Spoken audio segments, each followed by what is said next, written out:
नमस्कार, मी भाग्यश्री फाटक. मार्केट आणि मी हा सोप्या मराठीतून शेअर मार्केट समजावून सांगण्याचा माझा एक उपक्रम. 11 आणि 12 तारखेला मी कोर्स ठेवला आहे. हा कोर्स ठाण्याला आहे, स्टेशनजवळ आहे, ऑफलाईन आहे. ज्याला कोणाला कोर्सची चौकशी करायची आहे त्यांच्यासाठी मोबाईल नंबर 9699615507 9699615507 या नंबरवर तुम्ही कोर्सची चौकशी करू शकता. आज मार्केटने सुरुवातीला उच्चांक गाठला आणि तिथून जे मार्केट पडायला लागलं ते जवळजवळ 1100 सेन्सेक्स पॉईंट्स इतकं मार्केट पडलं आणि नंतर काही प्रमाणात सुधारलं तरी 750 सेन्सेक्स डाऊन होता. वाढलं काय आज तर विक्स म्हणजे व्होलॅटिलिटी इंडेक्स खूप वाढला. गेले 4 दिवस विक्स वाढतोच आहे. विक्स वाढत असला की मार्केटमध्ये अस्थिरता येते आणि बऱ्याच वेळेला स्टॉप लॉसेस जातात. जे नव्याने मार्केटमध्ये आले त्यांच्यासाठी आजचं मार्केट तर खूपच कठीण होतं, पण आजचं मार्केट काही गोष्टी शिकवणारं होतं. त्या कशा तर ज्या शेअरमध्ये काही न्यूज होती तो शेअर वाढणारच हे माहीत होतं. त्यामुळे सगळ्यांनी प्री ओपनमध्ये म्हणा, मार्केट उघडल्यावर म्हणा, ज्याच्या त्याच्या ऐपतीप्रमाणे शेअर घेतले असणार आणि स्टॉप लॉस लावला असणार, तोही ज्याच्या त्याच्या ऐपतीप्रमाणेच. आणि तसेच वायदे बाजारात पण जे शेअर असतील ज्याच्यामध्ये न्यूज आहे ते वायदे बाजारात पण शेअर घेतले असणार आणि बरोबर मार्केट उलट चालू लागल्यानंतर त्यांचे सगळे स्टॉप लॉस ट्रिगर झाले असणार, मार्जिन कॉल्स आले असतील आणि त्यामुळे मार्केट स्पीडने पडत गेलं. म्हणजे आपण बजाज फायनान्सच बघतो. सकाळी जवळजवळ 7400ला 7440च्या आसपास गेलेला बजाज फायनान्स संध्याकाळी 6920च्या आसपास होता आणि सुधारला नाहीच. म्हणजे ज्या लोकांनी बजाज फायनान्समध्ये न्यूज आहे म्हणून खरेदी केले असतील त्यांना वाट पाहून नाईलाजाने शेवटी विकावे लागले असतील. तर अशा वेळेला आपण हा विचार करायचा की ज्याच्यामध्ये खराब न्यूज आहे पण तो पडला नाही तर मग वाढत राहतो, कारण खराब न्यूज आहे म्हणून लोकांनी शॉर्ट केलेले असतात, त्यांना ते शॉर्ट्स कव्हर करावे लागतात म्हणून शेअर वाढत जातो. आणि ज्या वेळेला चांगली बातमी असते तेव्हा लोकांनी खरेदी केलेले असतात, स्टॉप लॉस लावलेले असतात आणि शेअर पडू लागतो.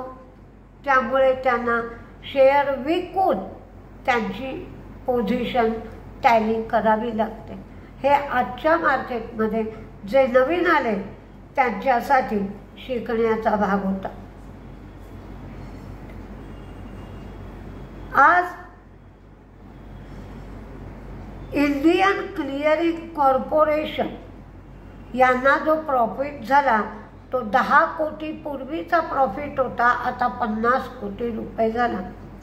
याचा फायदा बॉम्बे स्टॉक एक्सचेंजच्या शेअरला मिळेल.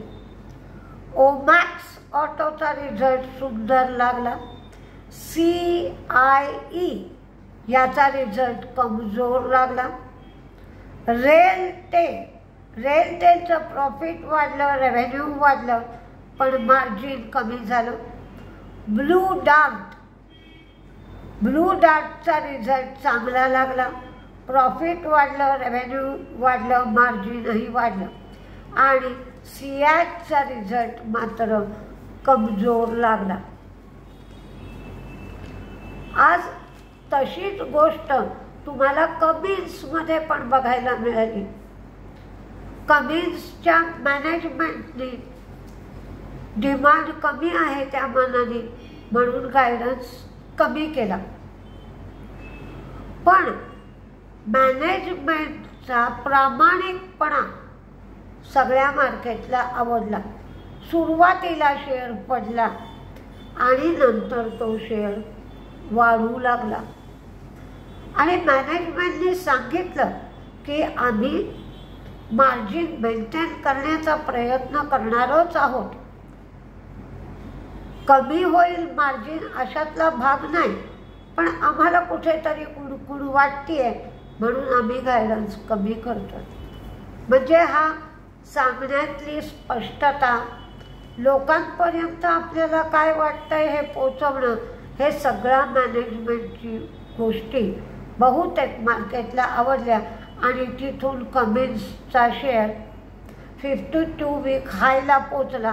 काहीतरी 3,470च्या आसपास शेअर गेला. MRFचा रिझल्ट लागला.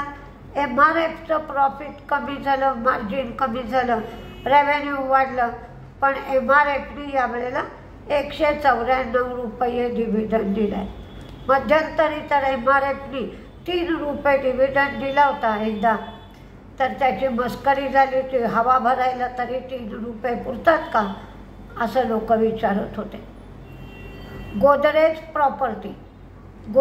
प्रॉपर्टीचा प्रॉफिट वाढला, रेव्हेन्यू वाढलं, मार्जिन मात्र कमी झालं. पण गोदरेज प्रॉपर्टीने जो 2025साठी गायडन्स दिलाय तो बुकिंगचा गायडन्स 27,000 कोटी दिलाय. कॅश कलेक्शन 15,000 कोटी होईल असं सांगितलंय आणि डिलिव्हरी आम्ही किती करू तर 1.50 कोटी स्क्वेअर फीट एवढी डिलिव्हरी देऊ असं सांगितल्यामुळे शेअर काही काळ तेजीत गेला होता. अडाणी ग्रीनचं प्रॉफिट कमी झालं, रेव्हेन्यू कमी झालं आणि मार्जिनसुद्धा कमी झालं. फर्स्ट सोर्स त्यांनी क्वांटाइसेन्सचं अधिग्रहण केलं. रेमंड्सचा प्रॉफिट वाढला, रेव्हेन्यू वाढला. रेमंड्सनी 10 रुपये लाभांश दिला.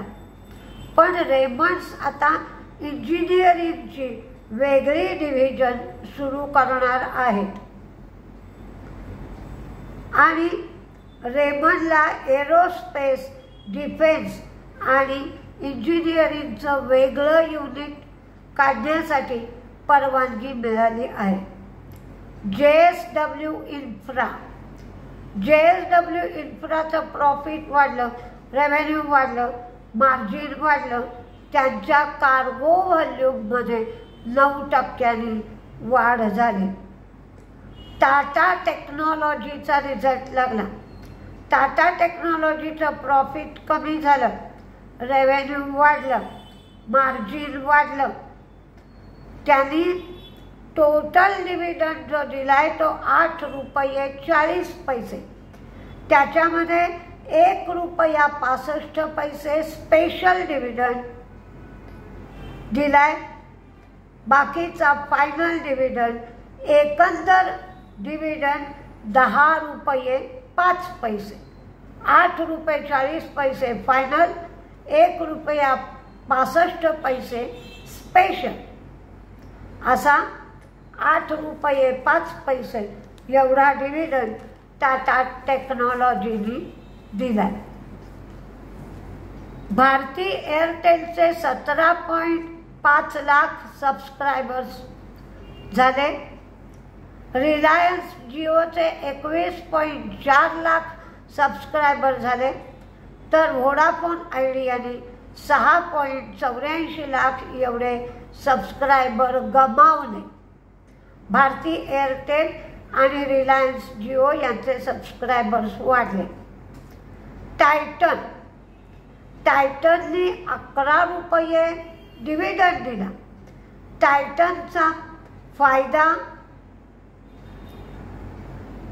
734 कोटी होता आधी, तो 786 कोटी झाला. त्यांचं उत्पन्न पूर्वी 9,704 कोटी होतं, ते आता 11,257 कोटी झालं. पण मार्जिन मात्र पूर्वीपेक्षा कमी झालं. पूर्वी 10.8 होतं, आता 9.9% एवढं मार्जिन झालं. एबिटडा 1,044 होता आधी एबिटडा, आता 1,109 एवढा झाला. आरती ड्रग्जचं प्रॉफिट कमी झालं, रेव्हेन्यू पण कमी झालं, मार्जिन मात्र वाढलं. मी तुम्हाला सांगितलं की कमिन्सनी फ्युचर गायडन्स -5 ते +5 असा केला. पूर्वी हा गायडन्स 0 ते 5 असा होता. महिंद्र अँड महिंद्र FY24 मध्ये त्यांना 674 पेटेंट्स मिळाली. रामकृष्ण फोर्जे यांना नॉर्थ अमेरिकामध्ये क्लास 1 ट्रकच्या ऑर्डर्स ज्या मिळतात त्याच्यामध्ये सतत 5 महिने झाले घट होते आहे. ते आता 18% एवढी घट झाली आहे. बजाज ऑटो ते पल्सर NS 400 ही बाईक बजाज ऑटोने लॉन्च केली आणि 18 जून 2024ला पहिली LNG मोटरसायकल लॉन्च करणार आहे. राणे ब्रेक्स प्रॉफिट वाढलं, रेव्हेन्यू वाढलं, मार्जिनही वाढलं. फर्स्ट सोर्स प्रॉफिट वाढलं, रेव्हेन्यू वाढलं, मार्जिन वाढलं. गो फॅशन प्रॉफिट कमी झालं, रेव्हेन्यू वाढलं, मार्जिन कमी झालं आहे. तर जेवढे रिझल्ट साधारणपणे लागले व्हिडिओ देईपर्यंत ते रिझल्ट मी तुम्हाला सांगितले. बाकीचे रिझल्ट आपल्याला आता सोमवारीच बघावे लागतील. रिझल्टच्या संदर्भात मी एक गोष्ट तुम्हाला सांगेन की काही वेळेला हे लोक स्टँड अलोन रिझल्ट म्हणतात आणि कधी कन्सॉलिडेटेड रिझल्ट म्हणतात. म्हणजे एक कंपनी असते, तिचे 4-5 विभाग असतात, तर त्या कंपनीचा फक्त रिझल्ट दिला असेल तर तो स्टँड अलोन झाला. आणि तिचे जे सगळे विभाग आहेत त्या सगळ्या विभागांचा मिळून एकत्र रिझल्ट दिला असेल तर तो कन्सॉलिडेटेड झाला. म्हणजे ITCचे असे वेगवेगळे विभाग आहेत. ITCचा पेपर आहे, सिगरेटचा विभाग आहे, ITCची हॉटेल्स आहेत, FMCGचा विभाग आहे.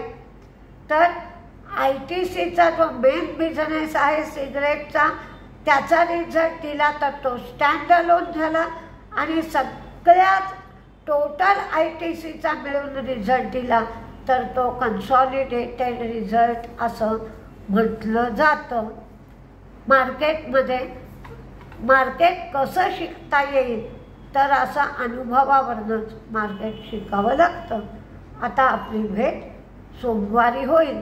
मी व्हिडिओ देईपर्यंत काही ब्रिटानियाचा रिझल्ट आलेला नाही, त्यामुळे तुम्ही शनिवार रविवार तो रिझल्ट पहा. नमस्ते.